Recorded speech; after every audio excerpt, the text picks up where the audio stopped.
Hi everyone, this is Terry. This is lesson 2 in the new owner series for the Luminaire.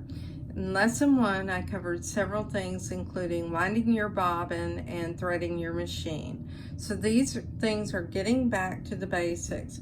What we're going to do first of all is we're going to look right here at our machine. Our machine is what is called a high shank machine. And the nice thing about this is that for most of the machine, and let me use the screwdriver. This is called the multi-functioning screwdriver. It works in 3 positions. Position 1, the screwdriver will be out in this position. To turn it, just turn it easily with your hand. This is position 2. It locks in place if you want it to be in this position or like this. That's position 2. And position 3 is like this. Now in this position, you use it on the end of the screws for your embroidery hoops. And let me get one to show you that.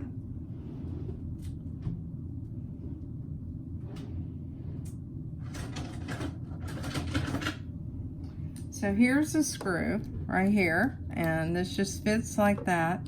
And what it does is it'll catch in place, and you can feel it when it catches. And this is going to help you to loosen or tighten those hoops. You'll find that sometimes it's harder for your hands to do it, and it's much easier for you to use the screwdriver in this position for this type of hoop.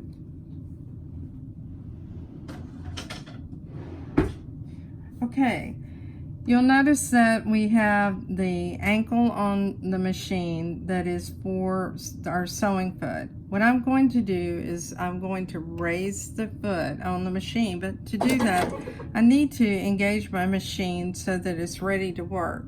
Whenever you touch the home screen, you'll get a message like this if you have your embroidery unit on, and it wants to move. This is perfectly normal. Give it a moment so that it can start up to move.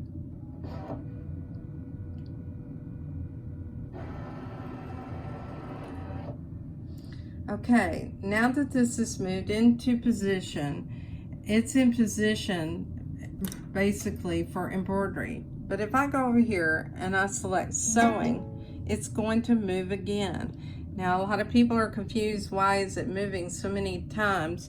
And it's simply because it needs to adjust for the different modes.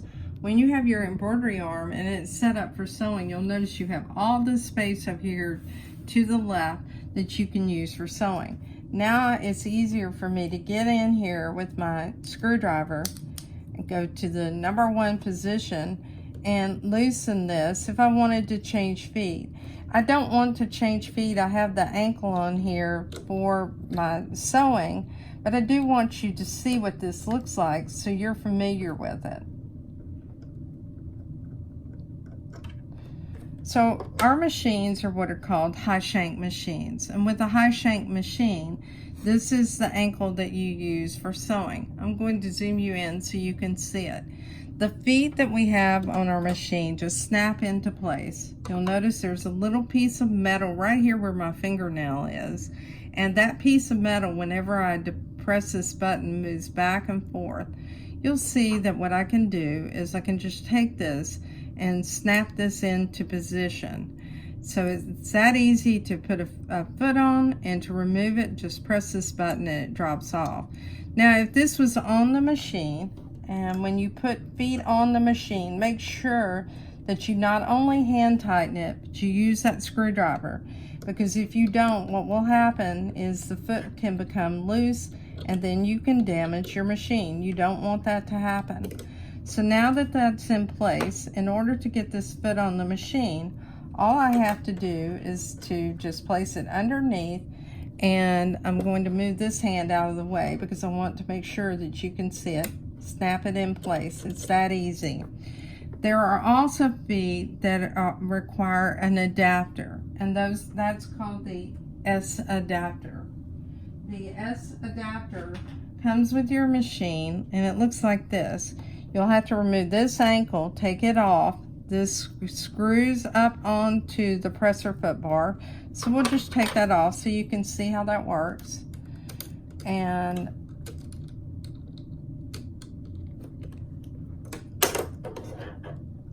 you'll need to remove the screw completely. And the reason you need to is it needs to fit through this hole. So you'll take this, slide it into place, and if it needs to go in the right direction. If it's going in the wrong direction, it won't fit. Locate the hole, screw this into place, and then you have a second screw down here, and that's for your foot. So the feet that fit on that are called low shank feet, and several of the accessories you can get for your machine are that. You'll have to remove the lowest screw and screw this in place. Now what I'm going to do is I'm going to take this out and show you screwing that in place, because it's much easier for me to do in front of the camera this way.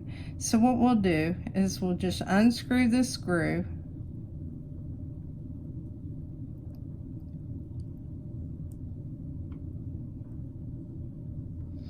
We'll put this in position.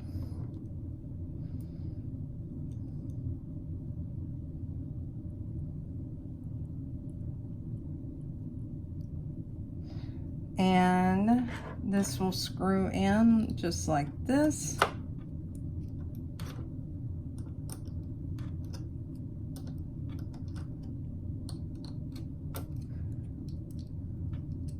And then it's ready once it's tight, and it's not tight right now. It's ready to go on the machine. I like to put this on by itself first, then screw this piece in. But that's a preference on your part. Now go ahead to go back to the mode with the snap-on feet. Go ahead and put your screw back into place. Make sure you don't cross-wind your threads.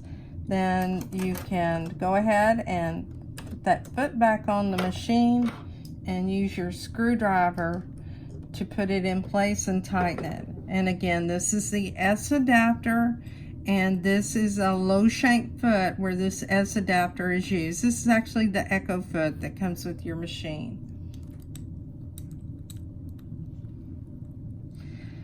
To change a needle, you want to lock your screen, and the reason you want to lock the screen is you don't want to have that needle penetrating your finger.